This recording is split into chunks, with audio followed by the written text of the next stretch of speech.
Oke, Assalamualaikum warahmatullahi wabarakatuh. Perkenalkan, nama saya Ahmad Yusuf Faiz Asmi, NIM 18101002 dari kelas S1 Teknik Telekomunikasi 06A. Oke, dan juga cita-cita saya ingin membahagiakan orang tua. Pastinya ya kan. So, di sini saya akan membuat video, yaitu video tugas post-test dari mata kuliah praktikum pemrograman lanjut. Nah, di sini saya mendapatkan tugas yaitu modul 2. Nah, yaitu modul 2 adalah bertemakan tentang object array dan inheritance. Nah, di sini saya akan menjelaskan pengertian-pengertian dari array dan inheritance. So, simak lebih lanjut ya. Oke. Di sini object array. Nah, object array itu adalah salah satu pokok pembelajaran ya, jadi basic dari pembelajaran dalam algoritma dan pemrograman. Nah, yaitu pembuatan array untuk mendefinisikan grup item dengan tipe yang sama. Terus juga akses item pada array menggunakan indeks angka sehingga dapat mempermudah akses item dalam jumlah yang banyak. Nah, jadi itu pengertiannya. So, terus lalu juga di sini ada gambar pertama dari sini ada contoh program beserta outputnya dari object array. Nah, di sini saya mungkin di sini akan mereview sedikit lah ya dari apa sih yang termasuk dalam kategori object array itu sendiri. Nah, sini basicnya adalah pastinya penggunaan C++ menggunakan ini ya, include using namespace sebagai deklarasi. Nah, sini ada kelas mahasiswa. Nah, kelas mahasiswa ini adalah konstruktor yang basically adalah object array tersendiri. Nah, lalu sini ada private ya kan, char nama, karakter ya kan, karakter nama di sini masih sampai 20 ya kan, 20 karakter yang kita tulis. Nah, selanjutnya di sini ada int nim. Nah, nanti ada hubungannya dengan masukan nim juga di sini. Lalu ada public ya kan, yang berarti bisa diakses oleh siapapun. Nah, sini void get data. Nah, datanya dari dari atas tersebut itu apa aja sih? Nah, sini nih, masukkan nama, masukkan nim. Nah, nanti ini adalah kategori dari nama dan nim, char dari int tersebut. Nah, lalu ada void display nim. Nah, nanti kita men-show data kan di sini nih. Lalu int main ya kan, mahasiswa M4. Nah, itu apa sih sini? Nah, ini nih object array. Ini nih yang disebut dengan object array di sini nih, M4 nih. Terus juga sini ada cout mahasiswa. Nah, di sini nih, nanti di sini nih ada hubungannya di sini sebagai input data object array dan juga cout data mahasiswa di sini nanti ya. Oke. Lalu display lalu return. Nah, itu mungkin sudah ya dari sini. Nah, terus untuk compilernya nanti hasilnya jadi kayak gini nih. Jadi kan cout masukkan nama, di sini masukkan nama. Nah, kita ketik di sini Atta Halilintar, masukkan nim sini 11. Nah, terus selanjutnya lagi ada lagi suruh masukkan nama yaitu Anya Geraldine, masukkan nim 212. Nah, setelah itu nanti muncul data mahasiswanya di sini, Halilintar, Anya Geraldine. Nah, ya mungkin segitu aja ya reviewnya dari object array dan outputnya. So, selanjutnya saya akan membahas di inheritance. Inheritance itu adalah pewarisannya. Saya akan jelaskan sedikit mengenai, yaitu salah satu fitur yang paling powerful dari pemrogram berorientasi objek atau dengan PBO setelah fitur kelas itu sendiri. Nah, jadi di sini nih, ini contoh gambarannya lah ya, kelas induk, yaitu fitur A, fitur. Nah, ini fitur A ini sebagai kelas induk ya kan, maksudnya ini awalan. Nah, nanti diturunin lagi jadi fitur B. Nah, nanti fitur C, fitur D itu adalah kelas turunan. Ya intinya kelas turunan lah ya, jadi kelas induk fitur A gitu guys. Nah, mungkin karena saya sudah menjelaskan sedikit dari object array, dan pewarisan. Nah, setelah itu saya akan menunjukkan sedikit itu script program yang telah saya buat, yaitu versi yang saya buat kombinasi dari array object dan inheritance itu sendiri. Oke, simak terus ya guys. Nah, di sini nih programnya saya buat. Nah, sini pastinya beda lah ya dari modul tersebut. Nah, di sini saya programnya adalah program penerapan pewarisan data karyawan. Nah, jadi nanti ada hubungannya sama nanti kita ngisi data karyawan lah gitu di program tersebut. Nah, di sini saya kelas karyawan maksudnya sebagai konstruktor. Nah, selanjutnya ada char nama, ini member datanya, atau nanti ini ada 50 karakter di sini ya.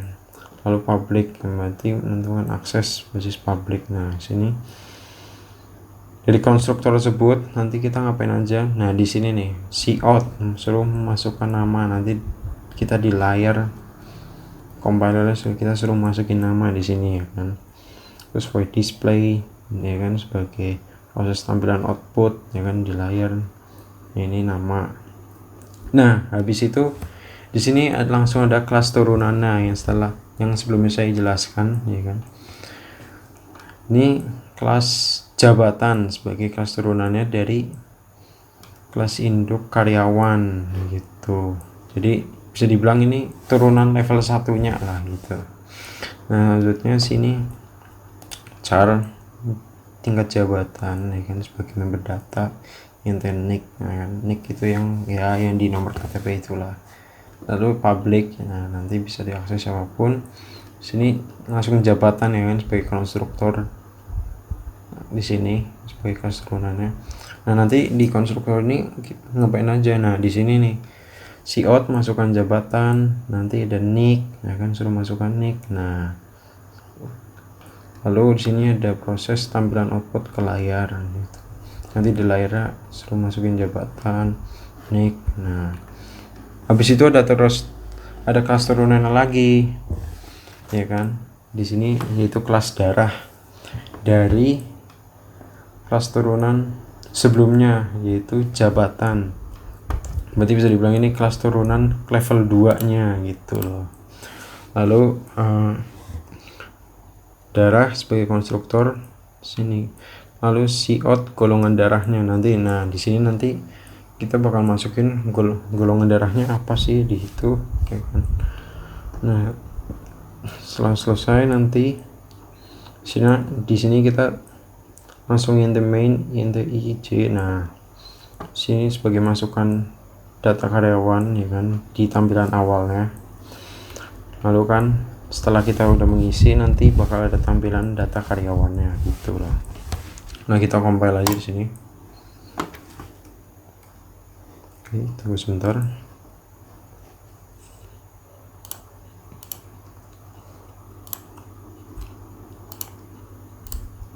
Oke, kita masukkan nama di sini langsung ya. Misal nama saya Faiz, jabatan CEO, ya.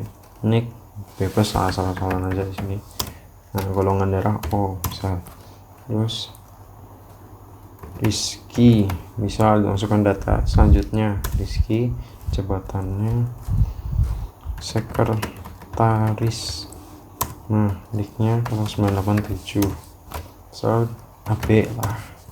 Nah, sini masukkan data lagi, masukkan nama Riko, misal jabatannya adalah bendahara, nick 8767654, golongan darahnya misal A.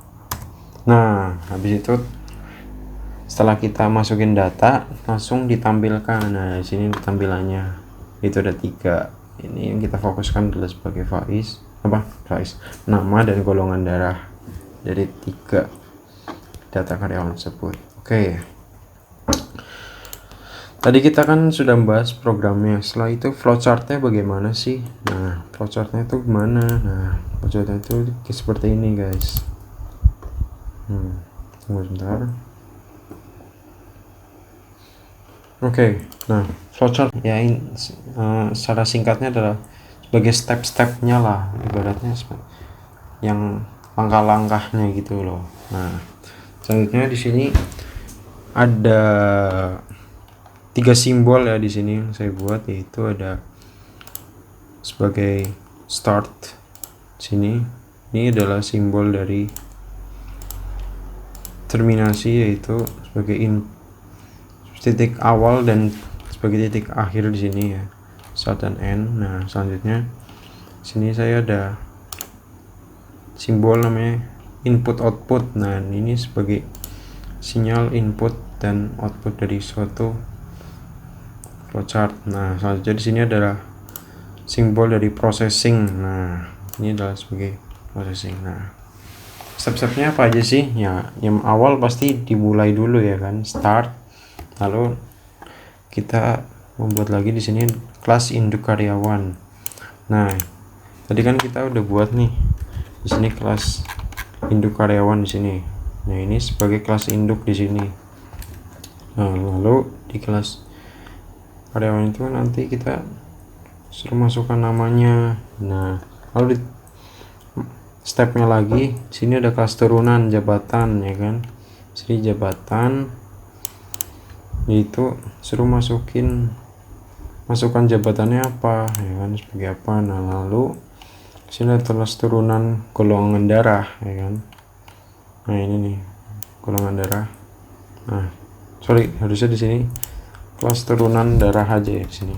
Nah baru nanti kita suruh nginput masukkan golongan darah ya kan, sini nih golongan darahnya apa. Nah setelah itu turun lagi. Nah step selanjutnya adalah proses pemanggilan data karyawan. Nah nanti kita di sini mulai ya kan, compile. Nah nanti diproses dari sini. Nah setelah kita compile di sini nanti ngisi data dan setelahnya, lalu kan itu ibaratnya sudah di input. Nah nanti keluar outputnya. Nah outputnya itu tadi ya kan, udah tampil data karyawan ya kan, lalu selesai deh. Nah jadi seperti itu yang program dan flowchart yang saya buat. So mungkin